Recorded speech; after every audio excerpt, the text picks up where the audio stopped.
Hello! Lo Fhéile Pádraig, Ben. Gur míle mágat a bhí hall. Fáilte rás go dtí an seomra beag. Fáilte rás chuig an seomra beag. Chuig an seomra beag. Is mé sem míhall, agus tá mé an seo arís leis an fear ar a dugan an fear podcast store. Sure éis, lads. You know, seomra beag gan Ben is seomra beag gan anam. On Daryl podcast store is far an Aaron. Ben, on Will Law Fhéile Pádraig mágad? Bhí sé go má, yeah. On Rev, sorry. Yeah, no, on Rev.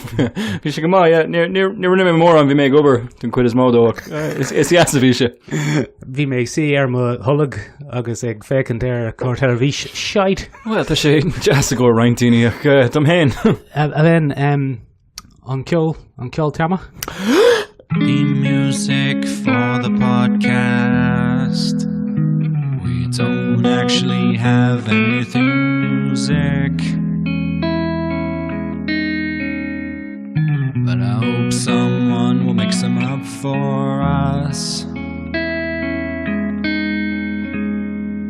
I don't wanna name any names.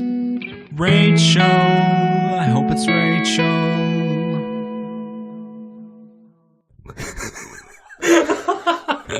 Always funny. Ben, we're back. Yeah, fair enough. Back to that filthy Sasanic language. Sassanach amok, Ben, that's what you often say. That's what I say every time I come into the house. Ben, shut up for a second. Go on, yeah. And tell me, Ben, did you see, was there any big trailers or anything this week? Sure, look, Michael, we only got another bloody Infinity War trailer. Or, as you said just previously there, not an Infinity War trailer. It's quite warm in here, isn't it? Yeah, it's very toasty. Very toasty in the tiny room. I'm going to take off my hoodie. You talk about toasty in the tiny room. Yeah, what Michael is referencing there as he takes off his... As he slinkily takes off his jumper to reveal a Punisher t-shirt underneath. Yeah, and some guns. I'm both mildly aroused and threatened at the same time. That's where I live. That's kind of his whole vibe. That's my whole vibe. That's his little eco niche. Mm-hmm. He's carved it out for himself. But in answer to other things that are normal, it's kind of a lacquer trailer, Michael. It was a rehash of some black and white footage taken from previous Marvel movies. True. To introduce the big three of the Marvel universe: Captain America, Tony Stark, and bloody Chris Hemsworth. Blonde eyebrows, Chris Hemsworth. Blonde eyebrows, Chris Hemsworth. Reminded me that I don't like Pepper Potts as a character. Nobody likes Pepper Potts. Don't have a lot of time for as a character. And then we pretty much got an rehash, but they only shoved Captain Marvel in there. And again, we were shown how badass she is by having Thor do a little toxic masculinity threat display to her, which I didn't actually get. It was just a bit over the top. But it's very in keeping with the tone that we're building. So it's you know, it was good. But I like that they revealed that Tony Stark makes it back from the spaceship. Yes, it does show all that off. It was kind of pointless in that regard. You're just kind of like, oh. I think what they've done is they've shown us those white suits because so many things have spoiled it. The Lego sets have spoiled it. The action figures have spoiled it. And they said, fuck it, we're just going to have to show these white suits. Lean into it, baby. Yeah. 3 hours long, Michael. I know. It's to be 3 hours long. I'm quite excited, to be honest, Ben. We're going to have an intense... I'm actually in Dublin this time. We're going to go see a midnight showing? I think we are. We finished at 3 a.m. I think we are. We're both taking work off the next day. Oh, no. Oh, we're sick. Oh, no. Benjamin. Yeah. Look, the biggest news is that... James Gunn has been reloaded for up in your podcast stealing your jokes. That's okay, I'll allow it. James Gunn has been reloaded, Ben, for Guardians of the Galaxy Volume 3. He only bloody well gone has. He has, Ben. Ben, here's my theory. It's not really so much my theory as something I've read, and now I'm going to say it. Well, that's what the podcast is for, Michael. It's so people think that you came up with things. Yeah. Here's my theory, Ben. Yeah. Apparently, he has been signed on to make it for months, since before even the announcement of Suicide Squad Volume 2. So he was rehired in the shadows of Marvel.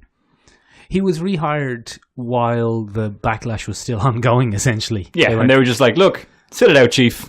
Yeah, let it blow over. Do a Suicide Squad and then come back and it'll blow over. It seems to be what has happened. Yeah, it's going to be interesting. Looking forward to having him back, obviously. I like a James Gunn film.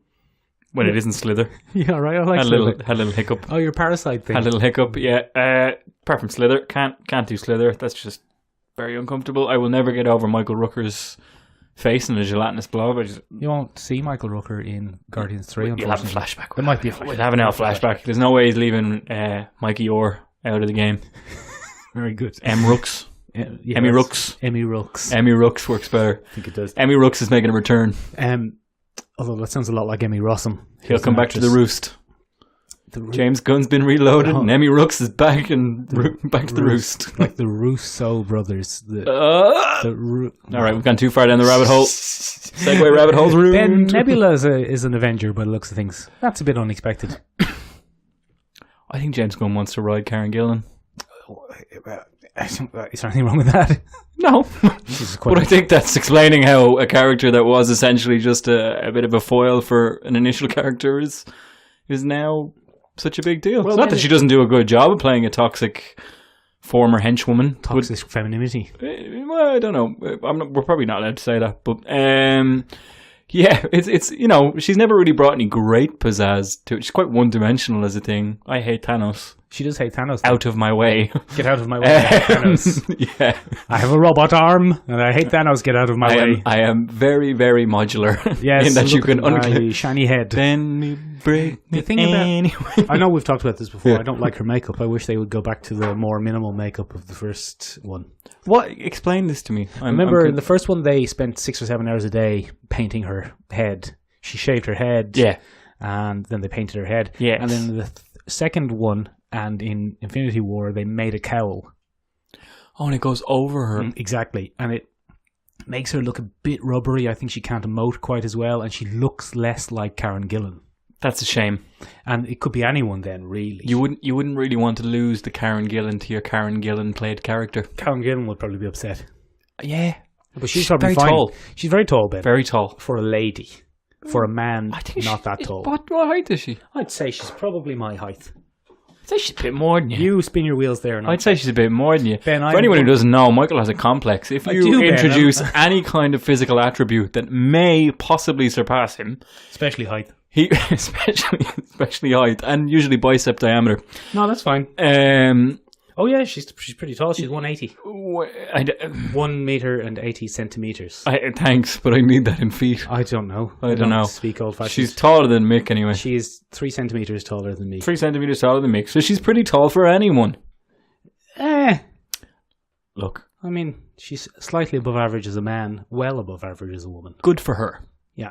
Good for her. Always enjoyed her in Doctor Who. Probably the best character in the Doctor Who series when she played Amy Pond. So much. Let's talk about something else.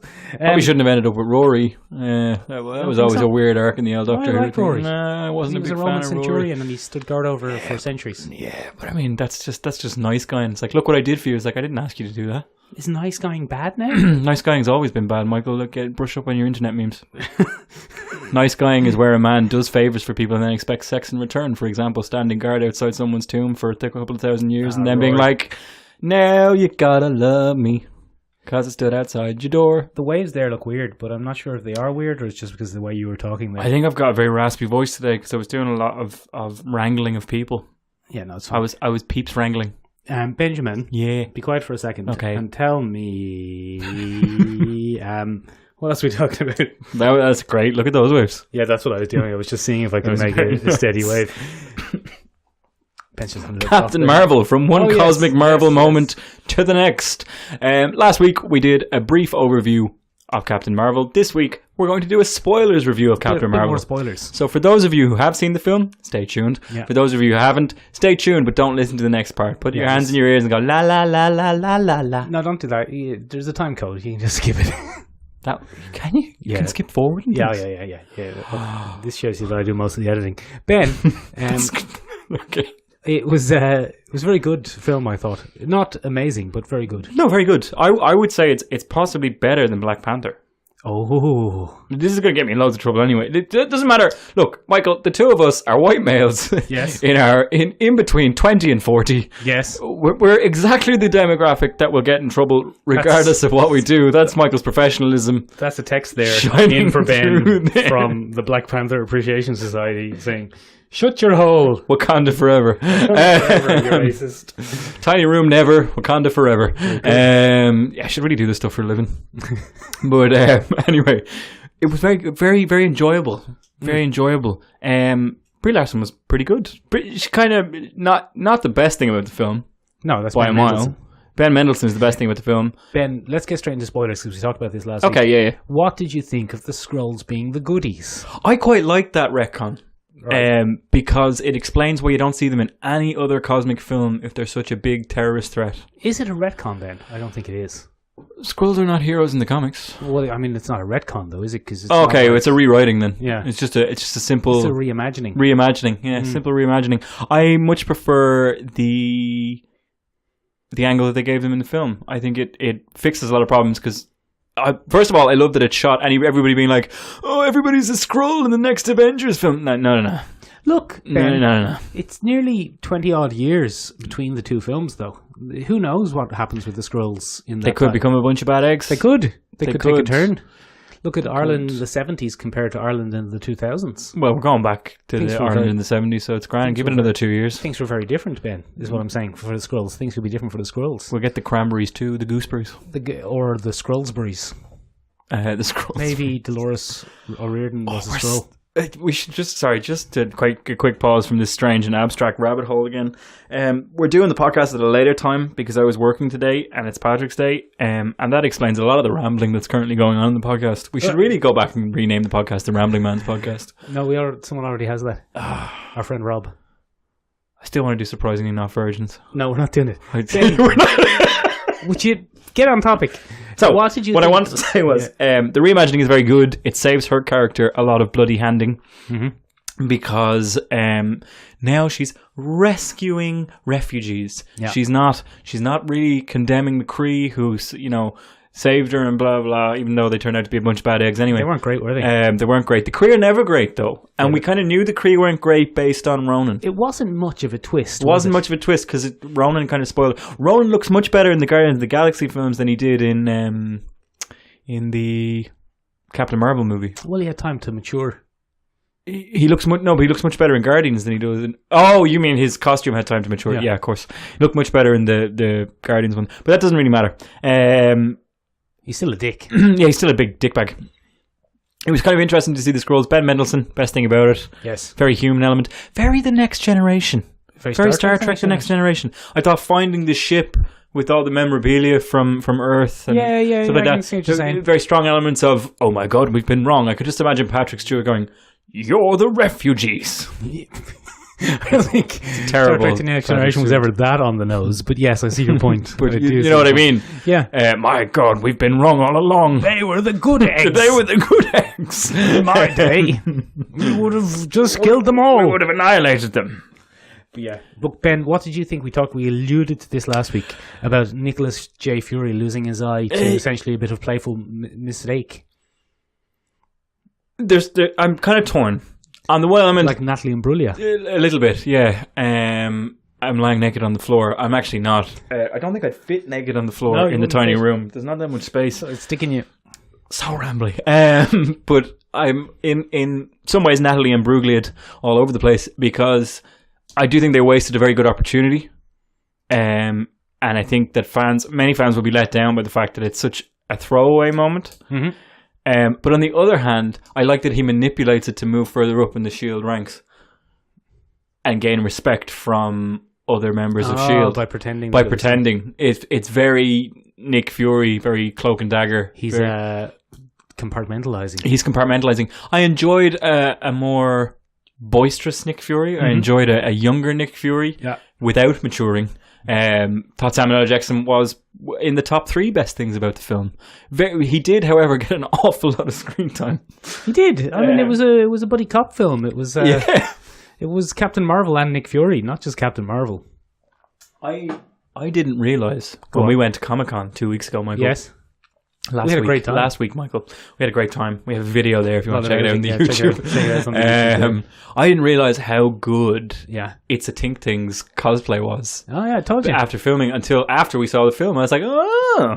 She hadn't seen the film. That's then. bloody. We hadn't seen the film at that point, But it was very good. because it was on because of 9 Inch Nails. Yeah, t-shirt. whip fast screen printing there from a cosplay expert. No, she painted it. Yeah, no, that's what I mean. But she did it. Isn't that called screen printing when you do it? No, fabric paint. She did it with fabric paint. Oh, you're so right, Michael. You're so right. So I listen to people when they talk to me, Ben. Yeah, I don't. I'm just waiting for my chance. I just wish you'd fuck off out of the tiny room. Keep having to stop. Don't wreck the wave. Not the waves. There you go. You do that. So, now that Mick has left the tiny room, I'm going to list off how many celebrities are actually taller and more muscular than him. So, in order: Chris Evans, Chris Hemsworth, the Red Skull, Tony Stark. You go leaving. I'm debating that one. So Chris is definitely our. I'm back in the room. Let me sit down. Ow. Okay, Ben, I'm back. For those wondering what the clanking sound effect there was, for a bit of nerd trivia, it was Citadel Chaos Black Model Spray Paint. Yeah, we knocked that over. Knocked that over. Benji. The final critique I'd have of Captain Marvel as an L film would be, and the only major critique I would have of it, and I'm sure the thing that most people will harp on when they come for it with pitchforks, is that their strong women message ran a little bit like a Nike commercial on occasion. That was pointed out by friend of the podcast, Shane. Oh, yeah. Was it Shane or was it Jim? I don't know. It was one or Shim. Pointed out by friends of the podcast, Shim. Very ham-fisted repetition of But she got back. men bad, women strong. I don't think it was men bad. Oh, I think I enjoyed Top Gun Goose knockoff #1 in Flashback in the Bar, where with the perfect line of, it's called a cockpit for a reason, right? He was the son of a bitch. He was a son of a bitch. Now, that was very clearly a Top Gun reference, so you can't really argue with that too much. But I think the one that stood out to me the most is Ronan the Accuser on the bridge of his ship as he watches one of them get annihilated, and he goes, "We'll come back for the weapon. The Force? No. The woman." I thought that was just very over the top. I like when the Kree scanned Nicholas Fury and it said, "Human male, mostly harmless." Yeah, and he got very... Yeah. So I think, the weird flashbacks to Carol Danvers' past are unusually montagey, just to show off how many times she gets knocked in her ass. And how she doesn't let it affect her, which is fine. Here's the thing, Ben. I just thought it was very aggressive. I've fallen probably more than that and got up every time. Yeah, well, you're a much tougher person, Michael. Well, once, Ben, I was walking along and I fell because my ankle exploded. And I told this story in the podcast before. No, you definitely haven't. Yeah, so I broke... Oh, no, you did. Didn't I tell this story before? That's where you sprained your... Oh, yeah, I sprained my ankle. This your weak ankles. I've got weak ankles. I have what's it called? An avulsion fracture. So I fell and I got an avulsion fracture, Ben. That's when the tendon comes away from the bone, but instead of just coming away, it breaks a bit of the bone off with it. This is hurting. So I got that. That happened, and I fell on the ground. I went, ah! My leg, my ankle. It's an avulsion fracture. And my good lady was standing there, and she went, "Get up! You're embarrassing me. Get up off the road." So yeah, I got back up. That's not in the film yet. Might be. Stay tuned for Captain Marvel's sidekick. Yeah, sore leg man. Boy Marvel. What did you think, Ben, of the reveal of who was Captain Marvel? I don't know why they did that. Was that so necessary? Okay, so Marvel is the original Captain Marvel from the comic books. It was a man in the comic books, but it turns out Marvel is a woman. Yes, but to be fair, Annette Bening does look quite like Marvel. Yeah, the same that's haircut. fair. But what else was Annette Bening in? I know the face, I just don't know what else she was in. She's in loads of stuff. You'd have to help me out. Wasn't she in a Superman at some stage? No, that's not her. Was she? No, what's Annette Bening in? Lots of things. Anyway, it did seem at certain points we were doing it just to load up. I get the message of the film, and it's important that women have that kind of representation in film. And overall, I thought it was a great film. But actually to the point where some of those moments are very jarring. American Beauty. Ah! Mars Attacks. Ah, Classic. Bloody... I don't know. These are all films that I wouldn't see. The Women. You wouldn't like that, Ben. I haven't seen. Well, no. If it empowers women, I'm against it. Ginger and Rosa. Sesame Street. Cookie Monster's Best Bites. Oh, that's amazing. Yeah. You know, the only films I like with women in them are The Kitchen. That was a good one. That was a good one. That's going to get me in trouble. No, but in all honesty, actually to the point where they jar with the rest of the film. The rest of the film seems very well made. You think? In places, I think the cinematography was on a different level from a lot of the Marvel stuff that we've seen, not as flat. The scenes, I don't know, it lacks consistent tones a lot. Like, we jump from Nashville to Louisiana, and they're much of a muchness. There's a lot of muchness. It's very Marvel. Very Marvel. It's very Winter Soldier. But how I felt about the strong female empowerment moments were very much that we had our A-roll out on the editing track, and they were like, okay, let's cut there and stick in the message. Oh, good. And it was kind of shoehorned in places. I really enjoyed that film. I thought it was very good. I didn't think Brie Larson came across as smug a lot of the time. No, she didn't. I think she plays it very strong on occasion, but it never came off as smug. She's established as a very badass lady. Jude Law came off as smug. He was... Okay, there's the perfect moment. His character completely falls apart at the end, where he challenges her to a one-on-one mano-a-man thing. A straightener, as we'd call it. That was not his character at all. I couldn't understand it. There was nothing in that arc. Well, there was no other way for him to beat her. Nah, it was just completely against the rest of his character. But he was trying to not get laser blasted. Yeah, well, I mean, that's fair. Yeah, I like that bit. That's fair. It's very Indiana Jones. Yeah, true. Very Indiana Jones. Look, overall, pretty solid film. Ben, 7 out of 10? It's my 9th favourite Marvel film. That's pretty good. Ben, did you see anything that you did like? This week? Yeah. That was a seamless segue there, Michael. Thank you very much. Michael. Hello. I had the house to myself yesterday. Oh. Yeah. It's great. A nice bit of self-pleasure. Yeah. Tons of it. In terms of engaging in my love and my passion content. And my real fetish, which is tropes. Tropes and content. Tropes and content. No, I got to sit down yesterday and take a look at the new anthology series from Netflix, Love, Death and Robots. Never heard of it. It is Tim Miller of Deadpool 1. Oh. His baby. And David Fincher of Fight Club fame. And Alien 3. And many excellent film fame. Yeah, and Alien 3 as well. And Alien 3. Alien 3 is not excellent, but we'll... Yeah. It was close. Anyway, he got together with Netflix and they hired a large amount of boutique animation studios. Oh, okay. A large amount of boutique animation studios, 18 to be precise, because there's 18 shorts in the anthology. They are all animated. Just touched hands. Just touched hands again because I'm illustrating my pointer with my hand.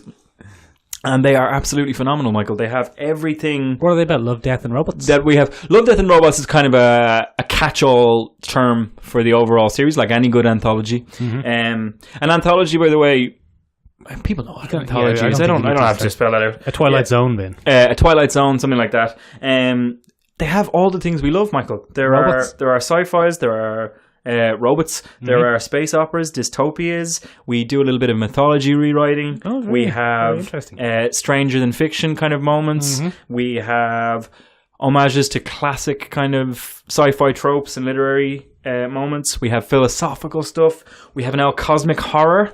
A severe cosmic horror that will leave me scarred for many years, Michael. Oh, I like the sound of that. Yeah, severe cosmic horror. What's that episode called? That's called Beyond Aquila Ridge. Oh. And that is one that you definitely have to look at. There's even a little nod to Lovecraft in that title. Beyond the Mountains of Madness. Watch that. Just the word beyond. Yeah. All right. Beyond Aquila Ridge. No, but there's a a whole bunch of stuff. I'm not going to spoil it for you. This will be a spoiler-free review. I'm just going to give you a rough idea of how a lot of them go because we don't want to spoil any of the twists. Yeah, we have Time Loop. There's a Time Loop episode. There's Cyberpunk. Got some cyberpunk in there. Ben, that's basically everything we've got ever some talked fantasy. about on the Everything podcast. we ever talked about in the podcast. Tim Miller and David Fincher are fans of the podcast, and they were like, "Let's make a series for that lad that loves tropes on that thing we listen to." So, cheers, Dave. That's appreciated. Cheers, Tim. Ben, No, it's phenomenal, Michael.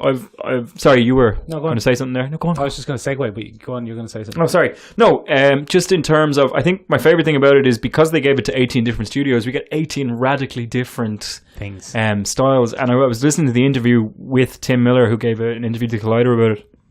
And he was saying because some of the content is really hard sci-fi and quite heavy, for example, the cosmic horror episode Beyond Tequila Ridge,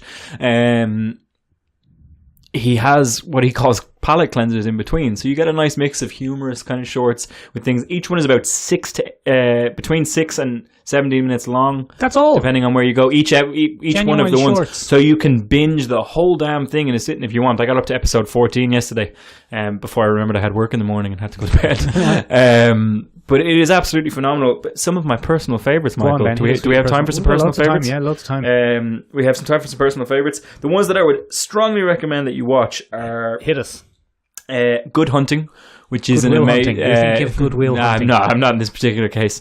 Will. Where are we going to... You got to go to college. How do you like them apples? I got her now. We got to go. Will, you're a genius, Will. Sorry. She used to fart in her sleep. Was that your Robin Williams? Shit Robin Williams impression there. I wasn't ready. But some of the best ones, this one in particular case, Good Hunting, 2D animation that leans heavily into Chinese mythology and steampunk. Grand bunch of lads, the Chinese. Grand bunch of lads. If the Chinese would like to sponsor the podcast. Yeah, that's an amazing one. Zima Blue is an incredible one that looks at the philosophical pursuit of art and robots. That doesn't sound like my cup of tea, then. That's probably not your cup of tea, but for anybody else, it's pretty good. Beyond Tequila Ridge, despite the fact that it... mentioned that already, yeah. Despite the fact that it scared the bleeding pants off me. Yeah. Bloody phenomenal. What a phenomenal piece. Just something you can't possibly comprehend, and a brand new look at cosmic horror. It's really interesting. It lacks... Do you want a little mini spoiler? Won't spoil the whole thing. Look, I'm going to stick it on when you go. But... It lacks the predatory element of a lot of cosmic horror. Right. There's nothing out to get people. It's just people that have found themselves in a bizarrely incomprehensible situation. Right. In space. But it's really good. What's that film I like? Event Horizon? There's a whole... Kind of, yeah. They just kind of stumble upon this thing... And it's all messy. But check it out. It's up there on Netflix. My favourite one so far has been either Fish Night, which is kind of like a classic homage to Ray Bradbury and all the Illustrated Man stories. As in Knigget or Night? No, Night as in Night. Okay. Night of Fish. Okay. If you want to look at it that way. And the one that I just fell completely in love with from a visual point of view was The Witness, which is the time loop episode. Ben, you love a time loop. Oh, I love a time loop. But this was phenomenal. This art, everything... There's onomatopoeia, there's visual cues to duck sounds and stuff like Michael, when I say I literally sat down and I have not seen something that good from animation, because I always love a short, Michael. I love a short. You do. You enjoy I love an L short series. Some of our best episodes have been about shorts. Yeah, and we'll do more. Bermuda shorts, cargo shorts. We love a short here in the podcast. Board shorts. Valet Tudo shorts. Loose fit shorts. High crop shorts. No. High waisted shorts. Yeah.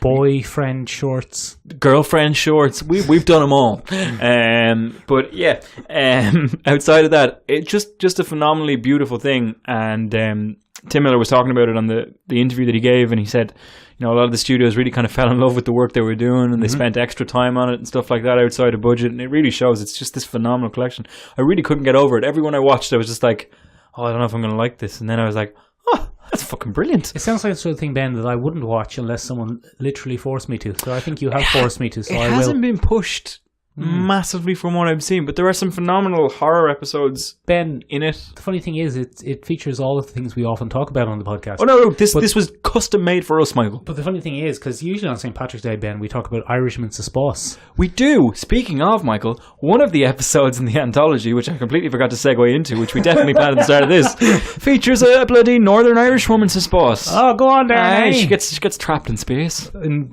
space in Belfast. In Bell space. Bella space, I mean, Aye. That was good. Go on, tell us about that. Airlene Foster. Get it? Air, space. No. Anyway, she gets trapped in space. She has to bloody survive. And she's from Northern Ireland. And a bolt from the blue there, Michael. That's Irish people in space. I'm sure it's only Paddy's Day, Michael, which means... Yes, Ben. It's time for Irish Sa Spas. If for the car. If for the car. If for the car. Ben... The respawsling. Is the Irish woman in Spas, is it basically the film Gravity with Sandra Bullock, but it's a woman from Northern Ireland? Better. Gravity. Better. Oh, that went Scottish there. It's better. It's better than Sandra Bullock. Look, you'll watch it and you'll love it. And I know for a fact you're just going to watch it and go, oh God, and it's going to be your cup of tea, Michael. Oh, very good. Yeah, really solid all round. That's one of the interesting things about that anthology series.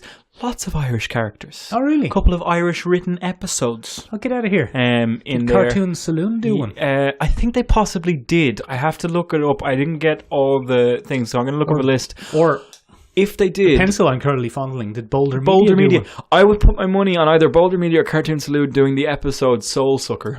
Right, here, you spin your wheels. You spin your wheels, and I'll take a little looky.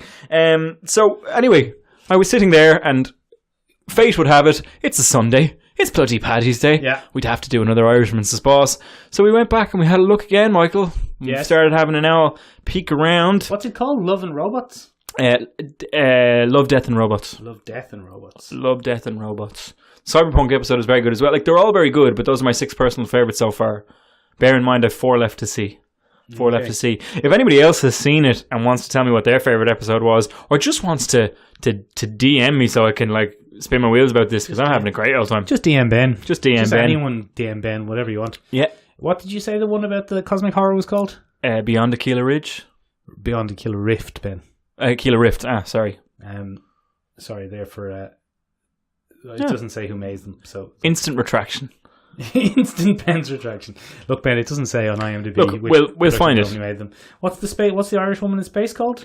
That is Helping Hand. Helping Hand. Helping Hand. Irish Woman Sa Spas. Let's find out who the Irish Woman Sa Spas is. Let's find out if it's a real Irish woman. It has a 9.2 on IMDb. I know that doesn't mean much, but it's pretty high. Who is it?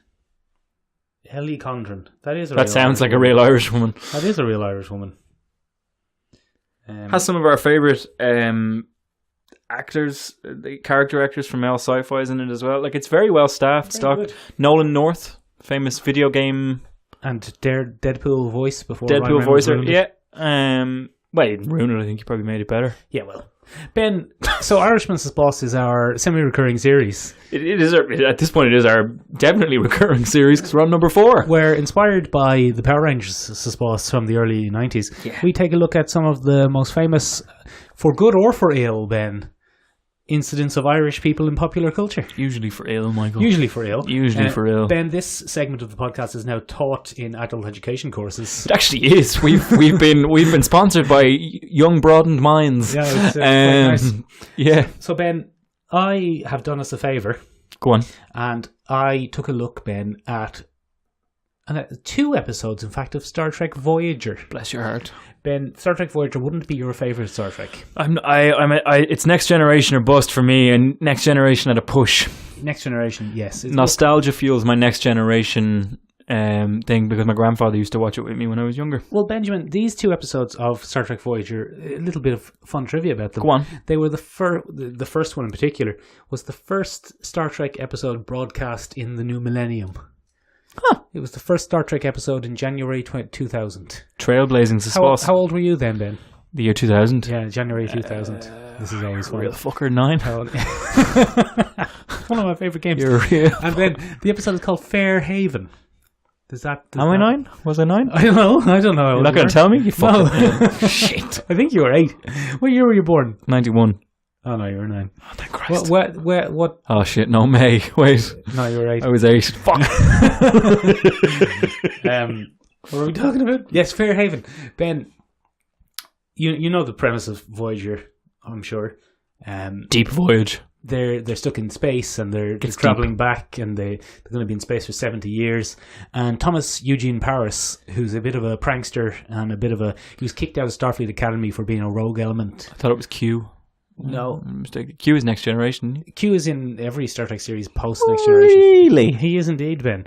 But he creates a holodeck program, Ben, because they're homesick. they're homesick, and sure, you have to get your jolly somewhere. They have to get their jollies, exactly. And things like the captain can't fraternize with the crew. Absolutely not. So, what kind of precedent would that set? Exactly, Ben. So the senior staff are all a bit lonely, and military worlds are weird.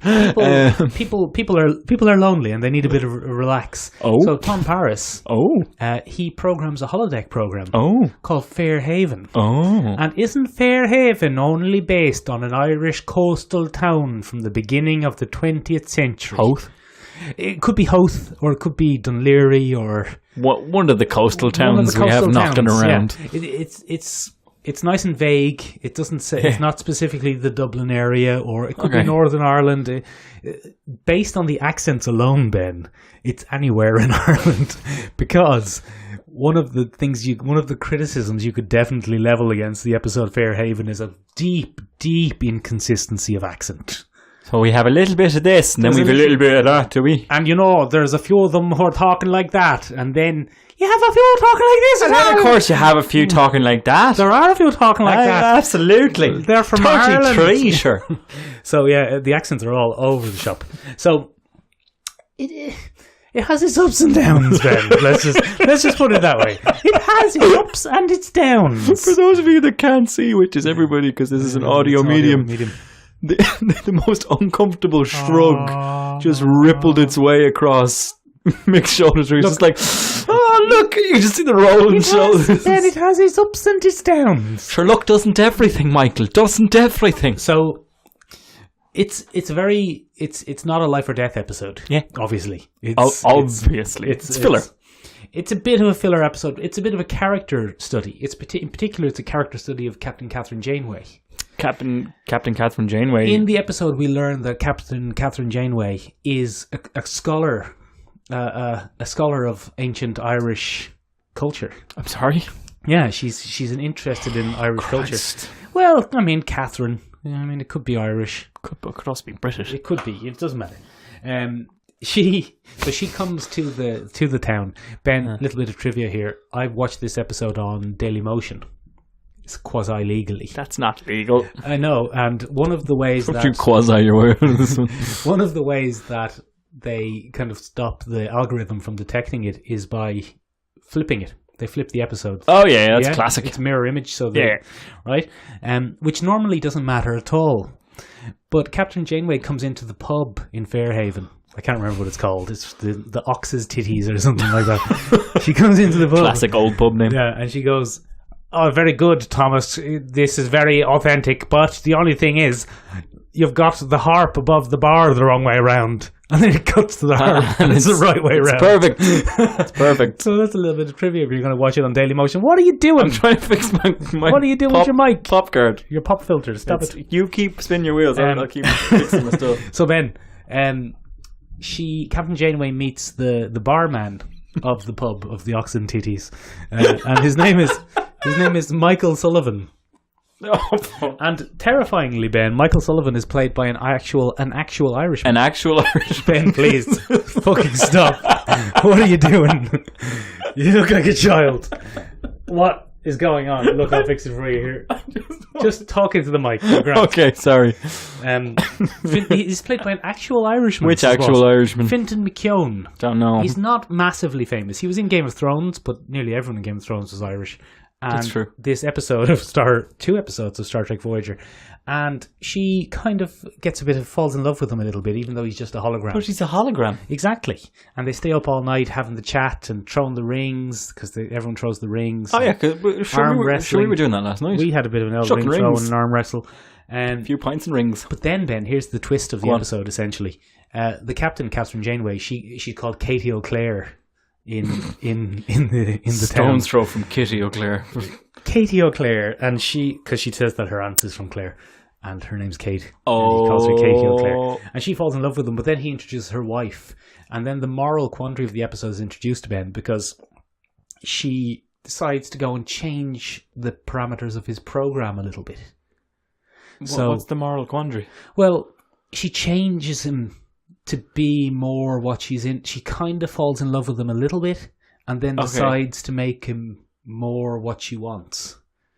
So, but that's not healthy, Michael. Well, is it though, Ben? Because it's essentially a video game. He's not real. He's not real. Does the holodeck have AI capacity of some kind? Yes. Oh. And, like, it's a classic trope in Star Trek that the holodeck gains some sort of sentience.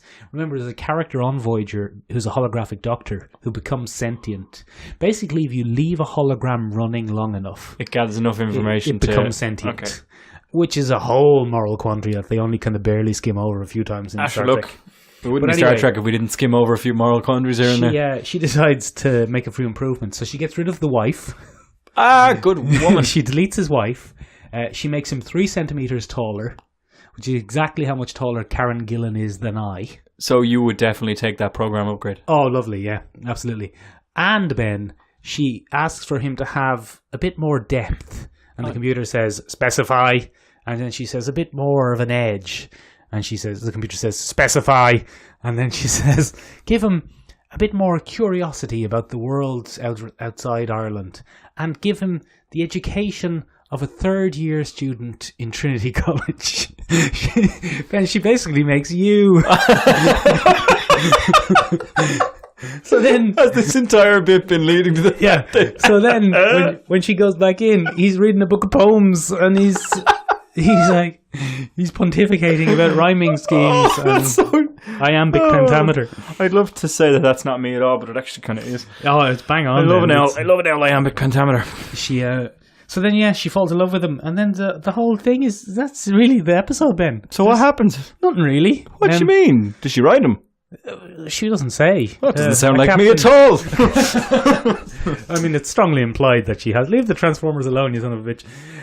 Tell me, Michael. I have a new quandary now. It's not really Irishmen Sa Spas, but go on. It's. Is it all right to get off with the holodeck? Well, yeah. I mean, yeah. Is that perfectly okay R&R time on the Enterprise? It more happens. This is in the Enterprise. It's on Voyager. It more happens on kind of non-Starfleet holodecks. Like the Ferengi on Deep Space Nine have holodecks specifically for pleasure. For writing. Yeah, but I think it's fine. That's very interesting. It is. That's very interesting. Imagine if it's shorted out in the middle and that'd be awkward. Everyone was just suddenly able to see each other. Hello. Notice your bollock naked. Yeah. I was listening to Natalie Imbruglia. Trying to do a podcast. Nothing untoward. So Ben, anyway, right? Yeah, go on. The worst character is called Seamus. That's a terrible name. Seamus is played by Richard Reel. Is he the baddie? No, there's no baddie. Nothing happens. You'd know him. You'd know him to see him, Ben. He's an American actor of Irish descent. Go on. But he plays the worst stereotype of an Irish person. Oh, go on. He's always arguing with his wife, and he's always begging for money off the main characters for a pint.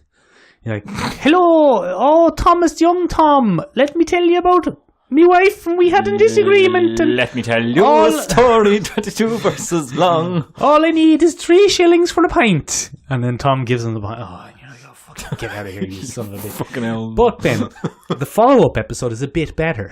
There's a follow-up? Exactly. Is it directly sequentially, or is it 6 a little weeks later? It's a callback. It's 6 weeks later, which is fun, because at the end, the program is damaged. Oh. And B'Elanna Torres... Who's B'Elanna Torres? B'Elanna Torres is the half Klingon chief engineer of Voyager. They tried to make a Klingon sexy, didn't they? They did, and she's not unattractive, Ben, but she really gets sidelined by Jerry Ryan as 7 of 9. Yeah, 7 of 9 is great. 7 of 9 is more I don't even remember that much of Voyager, but I remember that being formative. Jerry Ryan is a very attractive lady. I still make women wear a weird eyepiece thing. You want to take make out of that sentence, Ben. So... Yeah, but B'Elanna Torres, I actually feel bad for B'Elanna Torres because she even starts imitating Jerry Ryan's kind of sexy voice, her kind of... I can't do it because I'm not a sexy lady. Anyway, the program... You are not. The program starts to degenerate, Ben, because you can't leave a holodeck running for 6 weeks. Wait, has bloody Commander so-and-so left it running for... Yeah. They all have. It's their kind of safe haven, fair haven. Oh, it's a safe... Okay, the whole crew can go around the town. Because they're bored, because they're stuck in space. Space is fucking sad, man. It starts to degenerate, and as usual, when things start to degenerate, the characters... The thing that happens here... Move closer to me. The thing that happens here is... the characters start to realise that the crew have essentially magical powers. And then they become, oh no. they think they're fairies. Yes! Yes! My brain got there just before you said it. So amazing. The episode's called Spirit Folk.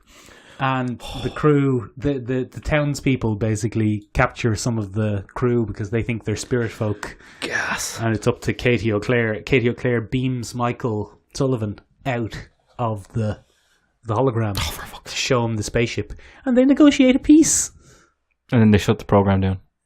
No, they Leave it running. They leave it. No, they don't leave it running permanently. You have to go in, specifically turn it on. You can't. It isn't just left running all the time. But what you're basically saying, there is a Hoth in space. Hoth in space. Hoth in space. It's filmed in California, so it doesn't look anything like Hoth. That doesn't sound very Hothy to me. No. Yeah, so that's the Irish episode of Irish in Space in Voyager. That's gas. It's not great. It was for me, Ben. I think looking back, it was the final straw for me for Voyager. I think that's you gave up. I think that's when I stopped watching Voyager on its initial run. I have since seen all of Voyager, but when I was 18-ish, Yeah. that was it. I was like, no, can't do this anymore. That's gas. Yeah, it was very bad. That's gas. Ben, have you ever read Guardians of the Galaxy? I have, yeah. Have you ever read Guardians of the Galaxy Volume 1? No, I haven't, no. Not very good, Ben. Not very good. Central, You've made this point before, Michael. Yeah, the central conceit of it is that the Martians invaded Asher, look. in the War of the Worlds. Not a great bunch of Like lads. H.G. Wells' The War of the Worlds. Okay. The Martians invaded, and they killed all the superheroes. Oh. And then Earth is a horrible Martian wasteland. Oh. And then thousands of years later, or 1,000 years later, The Irish take over. essentially, Ben, Oh, for fuck's sake. because today we're talking about an issue, it's Guardians of the Galaxy Volume 1, Annual 3. Very specific. Right? Go so on. Earth has been repopulated by humans, and it's in a kind of formative state where they're trying to rebuild society. Okay. And the president of Earth, who's a lady, very progressive. Oh, very progressive. Very like Ireland. She decides that one of the problems with rebuilding Earth is a lack of literacy. Oh, God. Right? So she needs to re-educate the world. But there's no books anymore. Sure, look, lads are out of books. Fucking flat out of books. So then she needs a book. She needs a real special book. Real magic, don't tell. No. She needs a real special book. Is it a big book? It's a big book. Ben. Oh, was it written by a wanker? What? Was it written by a wanker? No, go on. I don't know where you're going. Joyce is an absolute wanker. No, it's not Ulysses, Ben. Okay. It's the Book of Kells. Oh, fuck off. That was written by a pack of wankers, but by which I mean literal self-pleasurers, because there were a bunch of monks with a lot of downtime. Yeah, probably. But Ben, anyway, they need the Book of Kells. So the president of Earth summons the Guardians of the Galaxy, the second or third team, not even any of the famous ones. What? She summons them back to Earth. What? To get the Book of Kells, to reintroduce literacy. Where did it go? Well, that's a very good point, Ben, because that's what's covered in the story. Oh, excellent. The Book of Kells, Ben. I can't believe I'm even saying this out loud. When the Martians attacked, Ben, Dr. Druid... The mythical guy from the Avengers, Yes. who's mentioned in the Hawkeye thing. Yes. He was great with HDMI cables. He apparently. took the HDMI. He's great with HDMI cables. There's a Hawkeye mini story where Tony Stark is invited over to help Hawkeye set up his new AV setup. Oh, really? And Hawkeye says in a very throwaway panel, "Where's Dr. Drew when you need him? Man knew his HDMI cables." Huh. Yeah. He whisks the Book of Kells away to a new character called the Calligrapher. Oh, God. And the Calligrapher updates the Book of Kells to be not only the Bible, but also the story of the apocalypse. So it's now the Bible and the story of the Martian invasion of Earth. Then, Ben, the Book of Kells is presumed lost. Of course. Until the Guardians of the Galaxy are summoned back to Earth, and Vance Astro is shown the last symbol that the calligrapher wrote. And Ben, I'll draw it for you here. Go on. You can now look there. That's a shitty fucking Celtic symbol. It's the three spirals, Ben. You'll know it from today's Google search. The three spirals. Oh, you can see it today on Google. Well, Yesterday. look up yesterday's Google Doodle today. It's that symbol, Ben. And he goes, I know where it is. It's in Newgrange. So Just like that. Yeah, so they go to Newgrange. This is brilliant. They go to Newgrange, and just as they're about to enter Newgrange, Ben, they learn that of all the ancient buildings and monuments, the pyramids were destroyed, the Taj Mahal was destroyed, by the Martians. Right. But Newgrange, nestled as it was in the hillside, was protected from the Martians. They just simply strode over it. Absolute bollocks. Doesn't matter. So the Book of Kells is in there. Good. And the Guardians of the Galaxy are going in to get it. Okay. Not the real Guardians, not the good Guardians. Not the good Guardians, B-listers. C-listers. Oh, D-listers. Jesus. Hold on, who are they? No respect for the Book of Kells. No, none whatsoever. Well, Ben, they're about to walk in when Charlie 27... Don't know that one. He's from Jupiter. He's a big one. He's a big bald guy. That's not 7 of 9. No. Very confusing with the numbers. Ben, he's struck a powerful blow. Oh no! By who other, Ben? Cuchulain! It is Cuchulain. Ah, of course it is. With his spear and his gold hair. What's it, Bullock? Green eyebrows for some reason. Gay Bullock. Gay Bullock, that's it, yeah. And and then Cuchulain fights the bloody Guardians of the Galaxy. That's interesting, Michael, because that's one of my references today as well. Go on. He also pops up in a Thor story from way back in the day where Thor and the Warriors 3 go off in search of a bunch of things. He kind of gets his own 13 Labours of Hercules task in the Marvel Universe. And he has Plant a potato. He has to... Exactly. Drink a pint. Beg 3 shillings off Thomas Paris. He gets them. You know he gets them. Tells him a story about his wife. But... Go on. He has to go through different mythologies. So in the 13 Labours of Hercules, he has to search for in Greek mythology for different stories. Mm-hmm. But he actually Thor has to go and visit other mythologies to do them. So he has to fight Hercules to a standstill in one of his labours, and then he has to get on Gay Bullock from the fairy folk in Ireland. Oh. And it turns out, Michael, that the fairy folks were a tricksy bunch of fuckers. Right. Because he thinks he's helping them. An innocent little leprechaun with pointy ears, brown skin, and a big old ginger beard. Right. Comes and goes, here, Mr. Thor, you have to help us.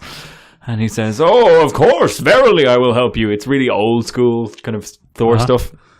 And he goes, we need this baby saved. And so your man goes and gets the baby. The wee baby. The wee baby needs a saving. And this plays into all the changeling mythology of stealing children. Mm-hmm. But Thor doesn't know any of that because he's a Norse god. He's not a Celtic god. And he's a big dope. And he's a big old dope. And the Warriors 3 aren't much better. So he goes and gets them anyway. He goes and saves the baby. He gives the baby over to the leprechaun. The leprechaun only goes and fucks him into a cauldron. Right. Big old boiling cauldron. Right. Which is another thing from Celtic mythology, but I can't remember what the exact thing is. And sure, who pops out? But Cuchulain! Was Cuchulain the baby? Turns out Cuchulain was the baby, and he was cast into a baby's form to stop him from taking over the world because he's so darn powerful.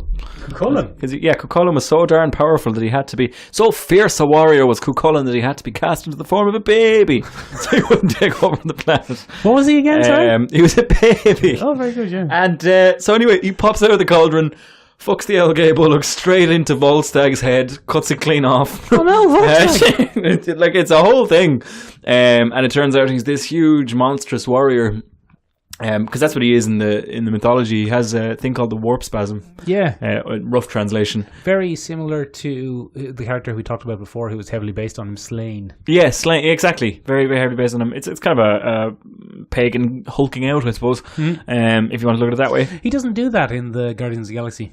He should, though. Yeah, great old superpower. Fucking Pagan Hulk. Pagan Hulk. I'm surprised it wasn't in the fucking Avengers reboot where we got the prehistoric Avengers, fucking Mammoth Ghost Rider and Quasar Hulk. What was that thing?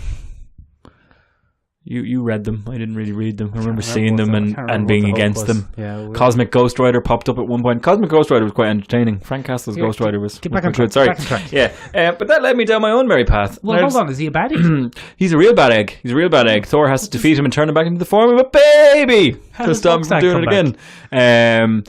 Magical apples. Oh yeah, of course. But he's lost for 2 issues. Okay. They mourn him in 2 issues, and then they get the magical healing apples of Adun, I think her name is, or Eid or something like that. He's dead again, isn't he? I think he's currently dead. We're always axing Volstagg again. I think he got all the Warriors 3 are all got. In the comics. Sorry, in the comic books. I don't know. You would be more up to date with the saga of Thor. And he's definitely dead in the Marvel Cinematic Universe. Yeah, bloody hell, I saw to that. Yeah. Where the fuck was she when Thanos was out fucking running around? Well, Ben, that's one for a lot of people's theory that he was waiting until she was she was gone and out the picture. Like Odin was out of the picture and Ego was out of the picture, and you know, so defeating all these bad eggs actually opened up the door. That's what some people say. I don't know how much I'm into those different theories, though. Ben, go on. What were you saying about Sorry, go on. That led me down a Cuchulain rabbit hole. You stay away from Cuchulain's rabbit hole. And bloody manga, Michael. Yeah, anime. We've recently been trying to kind of touch base on that a little bit more. Yeah, because we meet a lot of people who wear costumes at Comic-Con and we have no idea. And we have no doing. idea who they are. But they're very eager to tell us, Michael, and we should probably listen. But as we've covered earlier, I don't listen to people, Michael, but you do. I do. So eventually you're going to have to know. And there's a lot of Celtic mythology that has found its way into manga and anime. You don't say. First of all, I found a fantastic illustration. I'm going to pull it up my phone here. There's an anime called Fractal. Never heard of it, Ben. Fractal it's not massively popular, but it has a little cult following. Right. And Fractal is loosely based in Galway. Galway? That's cultural appropriation. Yeah, it doesn't matter when other cultures do it. It only matters when white people do it, Michael. Cultural appropriation and wild. And I was looking. And so it's loosely based, and it takes a lot from Irish society, including a Garda car. Look at the Garda car. There's a Garda car in an anime. What's that doing? Look at that. And look, there's a little Garda. Look at the Garda. They wear white gloves and they have red stripes in their uniforms. They look like Japanese police. They look like Japanese police, but they're a little Garda car. That's one of the greatest images I've ever seen. Amazing, isn't it? Floating eyeball there as well. So that was everything else is really weird. There's floating eyeballs and gumball people and all that kind of thing. And Gardaí. You know, and fucking Gardaí. So it's great. But then, more importantly, the various cycles of Irish mythology seem to appear all the time. As it turns out, Cuchulain has been used multiple times by many different mangas. Mm-hmm. He appears in the Death Note manga series. Does he? Cuchulain is one of the Reapers. Very similar to, what's the name of the guy? Ryu? No. What's the name of the big scary one? I can't remember. I can't remember. Anyway, he's a Reaper like the rest of them, Shinigami like the rest of them. Mm-hmm. He appears in Final Fantasy a couple of times as a huge, monstrous blob creature, looking nothing like the Cuchulain of the idealized Cuchulain of Celtic legend. He does look a bit like a warp spasm version of Cuchulain, which may be what they were going for, but I think they just wanted something from mythology and they made it look how they wanted anyway. But what the heck? Rather interestingly, yeah, it's bizarre. It's really bizarre. I was just about to say, one of the most interesting things I think about a lot of the animes, you'll find him as well in Fhéile Pádraig. Fhéile Pádraig is a very popular anime that was out a couple of years ago that uses a lot of Celtic mythology throughout. There's another one called Interviews with Monster Girls, and there's a character in that. Nice. Yeah, it's bizarre. I like the sound of that, Ben. And she is based on a Dullahan. Dullahan is the headless horseman in Celtic mythology.